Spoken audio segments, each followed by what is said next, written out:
Hey everyone, welcome to the channel. Thank you so much for taking time to join me today. Today, I want to talk about my top 5 elves for your elf deck. Now, I'm going to approach this in an interesting way because it's really hard to pick out 5 favorite cards from a deck list of 100 cards in a deck that I absolutely love. So what I wanted to do is to break this out into different roles that need to be fulfilled and then chose the top card for each role. That having been said, again, the hard part is sometimes just picking one. I will have my top 5 and I'll have a couple of honorable mentions in each category. So we're going to start by taking a look at my commander because I think it's really important that whatever cards we choose have to help boost the deck. And the deck is really built around the commander's abilities. So we need to take a look at what those are to ensure that we're choosing the right cards for the right role. My commander in this deck is Lathril, Blade of Elves. So just to take a quick look, Lathril has Menace. She can't be blocked except by 2 or more creatures.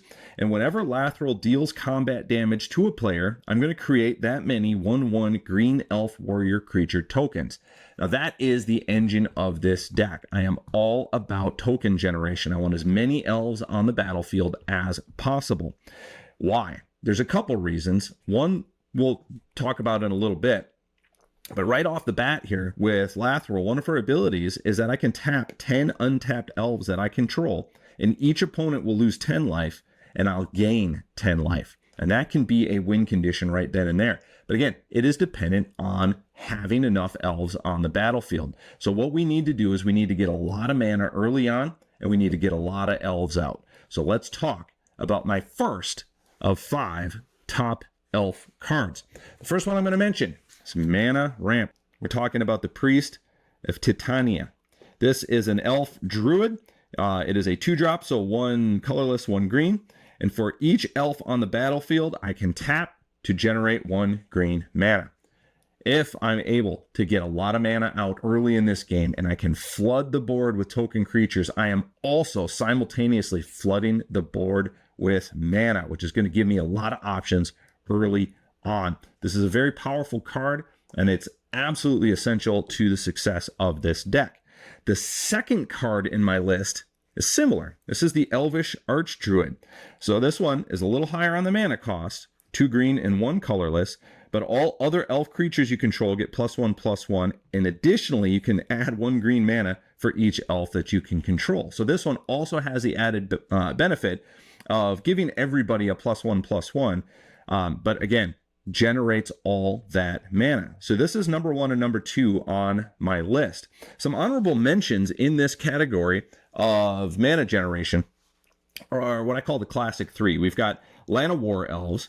Now it's a 1-drop, so again, I can get it out fast, and I can add 1 green mana to my mana pool right away. I also have an Elvish Mystic. Guess what? Same mechanic. 1 green to cast, gives me 1 anytime I tap it. And then also, not included in my deck, but same mechanic, is Fyndhorn Elves. Now, I had to cut something to make room for something else when I was doing some changes, and Fyndhorn got the chop. Just because at no point ever when I played this deck was I like, man, I need 1 more 1-drop card that's going to help me add 1 more green. I tend to get a lot of mana early, so it was an easy choice to make a cut out of one of these 3. Flip a coin, Fyndhorn got the chop. One more honorable mention in this category. And again, because it's really difficult to pick your top 5, depending on, what makes it a top card. One of my favorite elves is the Deathrite Shaman. Now, the Deathrite Shaman is a crazy 1-drop. It's a utility, meaning it gives you a lot of things that you can do. It's going to offer some flexible ramp by consuming lands in graveyard. So if I tap this when it's out, I can exile a target land card from a graveyard, add 1 mana of any color. So if you're going up against somebody who likes to try to eliminate your land, I'm generating money even though those lands are in my graveyard. For 1 black, I can tap this and exile a target instant or sorcery card from a graveyard, and each opponent is going to lose 2 life. So this is another way that I can do some direct damage. I can keep feeding this shaman out of people's graveyards. The last one is for 1 green, I can tap this, exile a target creature card from a graveyard, and gain 2 life. So if I do manage to get a good sized ball of elves out on the battlefield and somebody wipes it out, I can turn that to my advantage. So I had to mention the Deathrite Shaman because it is absolutely a fun card to play. I love having this in my deck, and it can really change the pace of a game. Somebody thinks they took a big swing at you, and it ends up just helping you in the long run. So didn't make the top 5 list because there's other cards that I think are more important to have, in particular in this role, in this mana generation role, but definitely one to consider for your deck. The next card up, I want to talk about card draw. Because again, the point of this deck is to get lots of elves out quickly. So I've got a lot of like 1-drop, 2-drop elves in this deck, which means I'm going to be going through my hand very, very quickly. I'm going to need some card draw. So let's bring in our top 5. Number 3, Beast Whisperer. Beast Whisperer is a 4-drop, so 2 green, 2 colorless. Whenever you cast a creature spell, draw a card.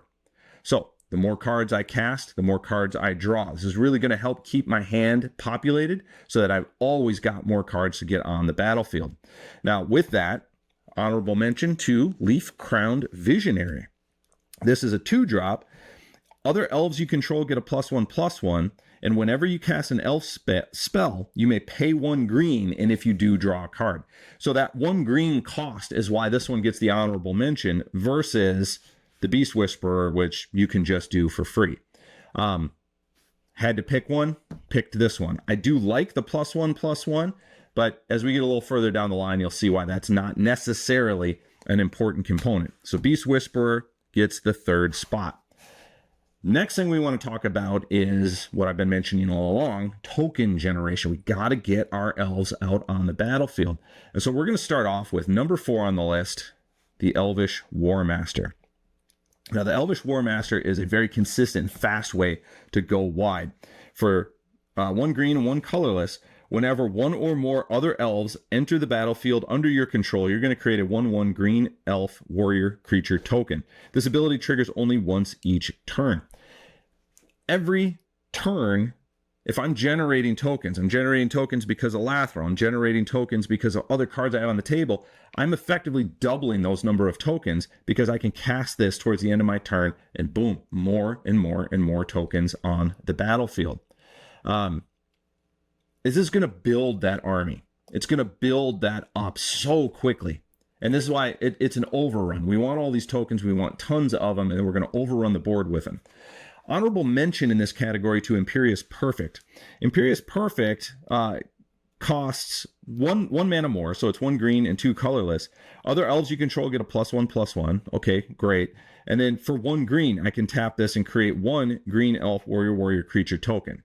So it's a similar thing, whereas the Elvish War Master is doing that for every token that enters the field. This is just keeping tokens coming. So a good card to include, not quite as effective as War Master, so it only gets the honorable mention.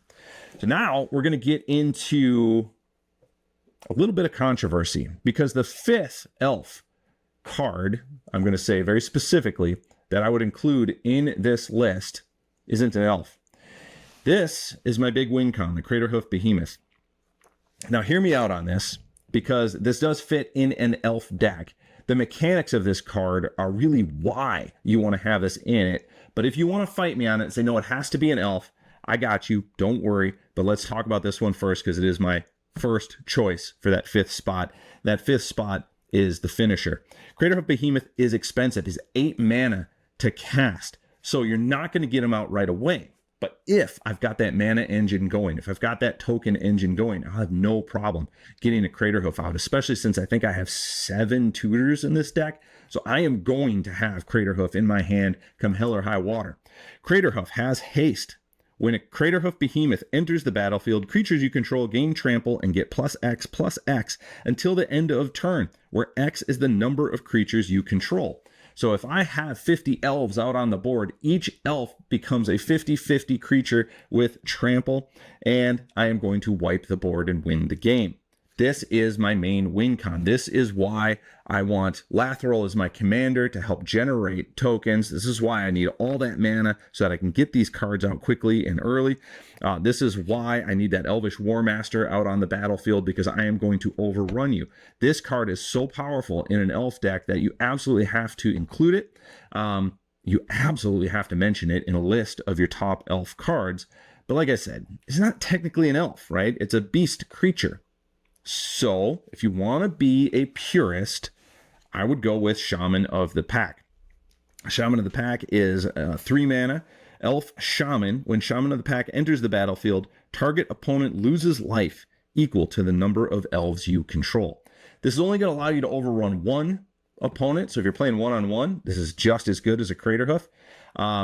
If you're on a pod with 3 other players, you're going to need some other win conditions to get through the night. But this one is definitely worth consideration as an alternate to the Craterhoof Behemoth. I'll get you one more, and that would be the Abomination of Llanowar. The Abomination of Llanowar has Vigilance and Menace, so it can't be blocked except by 2 or more creatures, and his power and toughness are each equal to the number of elves you control, plus the number of elf cards in your graveyard. So this is a big ouchie, but it does basically become just a creature on the battlefield. Whereas Craterhoof allows that whole overrun. This one is just a really, really powerful thing. So if you don't have a Craterhoof, you better have both of these guys in your deck as well. So let's just recap for my Lathril Blade of the Elves deck. Top 5 cards: Priest of Titiana, Elvish Archdruid, the Beast Whisperer, the Elvish War Master, and the Craterhoof Behemoth. And if you want to be picky, throw in the Shaman of the Pack and the Abomination of Llanowar, and those are your top 5 elf cards.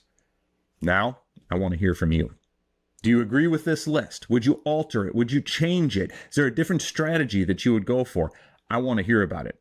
Every deck that I have is a living, breathing deck, meaning I am constantly adding to it, taking away, trying to tweak it a little bit, trying to make it more fun to play, trying to make it less fun to play against. And your comments below really help me enjoy this game the more. If you have any questions, any comments, please leave them below. And as always, thank you so much for joining me. Remember, like, subscribe, share this with all your friends, or, save it for yourself so that you can take all this wonderful advice and crush your friends at Magic Night.